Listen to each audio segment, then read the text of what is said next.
ده محمد كان فاكر انه كسول لحد ما اكتشف ان الكسل مش اللي موقفه كان حاجة اخطر بكتير. لو انت بتقول انا عايز اعمل بس مش قادر، الفيديو ده هيزعلك. محمد كان بيصحى يقعد قدام الحاجة اللي عايز يعملها ويعمل اي حاجة تانية غيرها.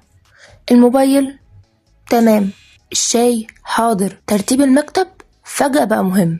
دايما كان بيقول لنفسه انا كسول، انا محتاج انضباط، انا مش نافع.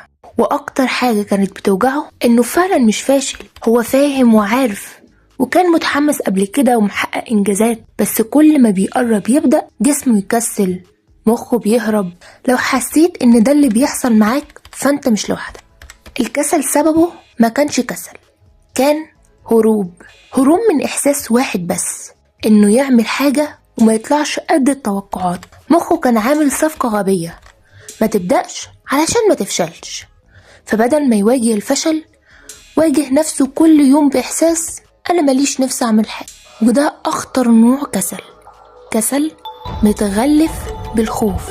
التحويل حصل لمحمد لما كان في حاجة مهمة لازم يعملها وكان متأخر جدا. وقتها وقف وقال لنفسه جملة غيرت كل حاجة: أنا مش هعمل الحاجة، أنا هعمل نسخة فاشلة منها. ودلوقتي هقولك على 5 عادات عملية فعلا علشان تدمر الكسل جواك، وده مش مجرد كلام تحفيزي. 1. سمي الحاجة اللي بتهرب منها. قبل ما تقول أنا كسول ابدأ اسأل نفسك أنا خايف من إيه؟ ملل، ولا خايف من حكم الناس، ولا خايف إن أبان غبي؟ كونك بتحدد المشكلة فين ده أول خطوة علشان تحل المشكلة. 2. اشتغل من تحت قوي. ما تبدأش من النسخة اللي في دماغك اللي لازم تكون فيها بيرفكت 100%. بالعكس، ابدأ من نسخة محرجة بالنسبة لنفسك، النسخة اللي لو حد شافها تقول عادي لسه ببدأ. بمعنى أصح، ابدأ السلم خطوة وعادي تغلط وعادي تفشل. ده هو اللي هيخليك توصل للنسخة البيرفكت فعلا.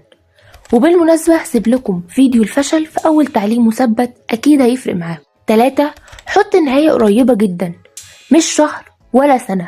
بدل ما تقول أنا هشتغل على التاسك ده لمدة سنة مثلا، قول أنا هخلص التاسك ده في ساعة النهاردة. لو عاوز تسبق بخطوة وتعرف كل الأسرار والتركات، أنا جمعت لكم الطريقة كلها في كورس الكود الياباني للتركيز والمذاكرة. هتلاقوا أسرار لأول مرة ومفاجآت حصرية لأول مرة في الوطن العربي. كورس بيتكلم عن التركيز والمذاكرة بالأسلوب الياباني. باختصار ده مش كورس عادي، لأن الأول مرة في الوطن العربي كورس هيكون الخريطة الكاملة ليك في مذاكرتك ودراستك، ونصايح عملية وتطبيق عملي وخبرة بجد، مش مجرد كلام تحفيزي. ولو حابب تجرب الجزء المجاني منه هسيب لكم اللينك في أول تعليق مثبت. 4. ما تكافئش نفسك. أيوة، ما تكافئش. المكافأة الوحيدة إنك تبدأ تاني بسهولة، وقتها تكافئ نفسك على الاستمرارية. 5. لو كسلت ما تصلحش. لو كسلت يوم ما تعاقبش نفسك ولا تحفز نفسك، كمل من المكان اللي وقفت عنده كأن مفيش حاجة حصلت. الاستمرارية هي أهم حاجة. لو وصلت لحد هنا اكتب في كومنت كلمة واحدة بس: هبدأ، مش عشان تشاركني، علشان تشوفها مكتوبة. وما تنساش تستمتع بحياتك، الوحش قبل الحلو.